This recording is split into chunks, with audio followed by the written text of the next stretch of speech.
जरा सोचिए एक ऐसी मिलिट्री स्ट्रैटेजी के बारे में जो बनी तो 350 साल पहले थी, लेकिन आज भी दुनिया की सबसे मॉडर्न सेनाएं उसे अपना सबसे बड़ा हथियार मानती हैं। आज हम उसी रणनीति को समझने वाले हैं। तो चलिए एक सवाल से ही इसकी शुरुआत करते हैं। आज की जो सबसे एलीट स्पेशल फोर्सेस हैं, जो एकदम लेटेस्ट तकनीक और हथियारों से लैस हैं, वो आखिर युद्ध की कला सीखने के लिए किसकी केस स्टडी पढ़ती हैं? और इसका जवाब शायद थोड़ा चौंकाने वाला है। वो एक ऐसे राजा के बारे में पढ़ते हैं जो आज से 350 साल पहले थे। तो आइए इस 350 साल पुरानी रणनीति में थोड़ा और गहरा उतरते हैं और समझते हैं कि छत्रपति शिवाजी महाराज का 17वीं सदी का सैन्य मॉडल आज भी बैटलफील्ड में कैसे जिंदा है। देखिए, शिवाजी महाराज का जो विनिंग फॉर्मूला था वो बहुत ही कह सकते हैं सिंपल और इफेक्टिव था। कम संसाधन, कम सैनिक, कोई बात नहीं। फोकस था बेहतर इंटेलिजेंस पर, अपनी जमीन का पूरा फायदा उठाने पर और बिजली की तेजी से किए गए हमलों पर।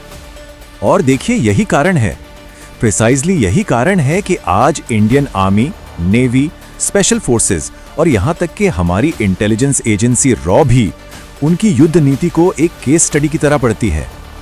अच्छा, ये जो रेवोल्यूशनरी स्ट्रैटेजी थी ना, इसका एक नाम भी था। आइए अब इसके राज को समझते हैं, जिसे कहते हैं गनीमी कावा। तो सवाल उठता है कि ये गनीमी कावा आखिर है क्या चीज? देखिए, ये कला है दुश्मन की ताकत पर नहीं बल्कि उसकी कमजोरी पर वार करने की। एक तरह से ये युद्ध के सारे नियम ही पलट देती है। यहाँ पे जो सबसे इंटरेस्टिंग चीज है वो है माइंडसेट का फर्क। एक तरफ मुगल सोचते थे कि भाई हमारी सेना इतनी बड़ी है तो हम तय करेंगे कि जंग कहाँ होगी, और दूसरी तरफ शिवाजी की सोच थी, नहीं, जंग कहाँ होगी, कब होगी और कैसी होगी, ये शिवाजी तय करेंगे। अब इसे असल में जमीन पर उतारने के लिए कुछ खास तरीके अपनाए गए। छोटी छोटी इंडिपेंडेंट यूनिट्स जो लगातार तेजी से मूव करती थीं। उनका स्टाइल था हिट एंड रन, अचानक हमला करो और इससे पहले कि दुश्मन संभले उतनी की तेजी से गायब हो जाओ। तो चलिए अब ये देखते हैं कि ये पूरी की पूरी स्ट्रैटेजी जीत के किन 5 पिलर्स या कहिए कि स्तंभों पर टिकी थी। ये 5 सिद्धांत थे। पहला, सरप्राइज अटैक। दूसरा, मोबिलिटी यानी गतिशीलता। तीसरा, टेरेन एडवांटेज यानी इलाके का फायदा। चौथा, एक तगड़ा इंटेलिजेंस नेटवर्क। और 5वां, साइकोलॉजिकल वॉरफेयर। चलिए एक एक करके इनको समझते हैं। तो सबसे पहला सिद्धांत है सरप्राइज अटैक। मतलब हमला वहां करो, उस वक्त करो जहां दुश्मन सोच भी नहीं सकता। आधी रात में या पहाड़ियों के पीछे से निकलकर या फिर घने जंगलों से अचानक उन्हें घेर कर। अब दूसरा सिद्धांत, मोबिलिटी। और ये जो नंबर है ना, 40 से 50 किलोमीटर। जरा सोचिए, शिवाजी की हल्की पैदल सेना एक ही दिन में इतनी दूरी तय कर लेती थी।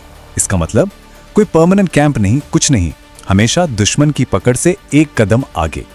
और फिर आता है तीसरा और शायद सबसे जरूरी सिद्धांत, टेरेन एडवांटेज यानी अपने इलाके का फायदा उठाना। शिवाजी महाराज ने महाराष्ट्र के पहाड़ों, गहरी खाइयों और तंग रास्तों को ही अपना सबसे बड़ा हथियार बना लिया था। एक ऐसा युद्ध क्षेत्र जहां बड़ी बड़ी सेनाएं आके फंस जाती थीं। चौथा पिलर था उनका जबरदस्त इंटेलिजेंस नेटवर्क।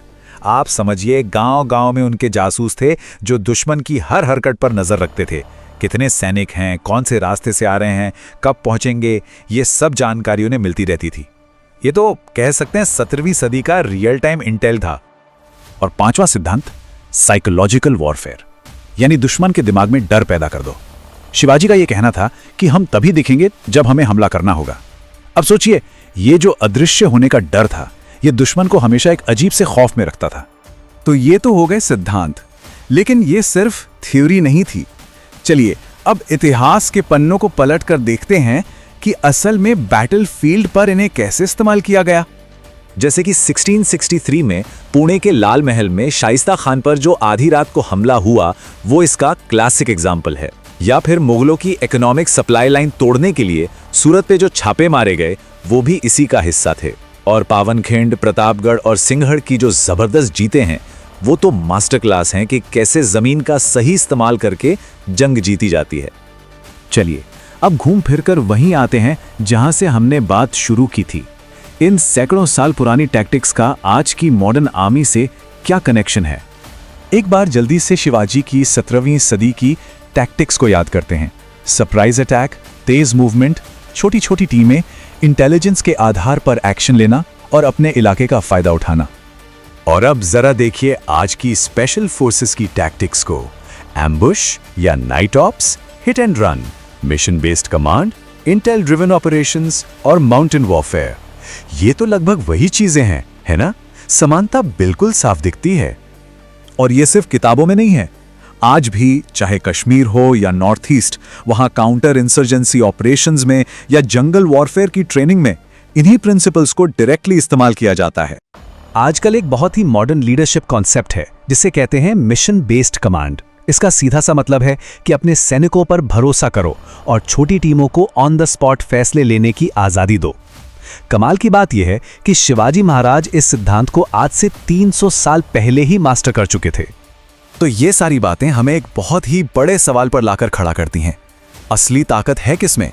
बड़े बड़े संसाधनों में या एक स्मार्ट स्ट्रैटेजी में? शिवाजी महाराज की विरासत हमें यही सिखाती है कि जंगें सैनिकों की गिनती से नहीं बल्कि दिमाग और सही रणनीति से जीती जाती हैं।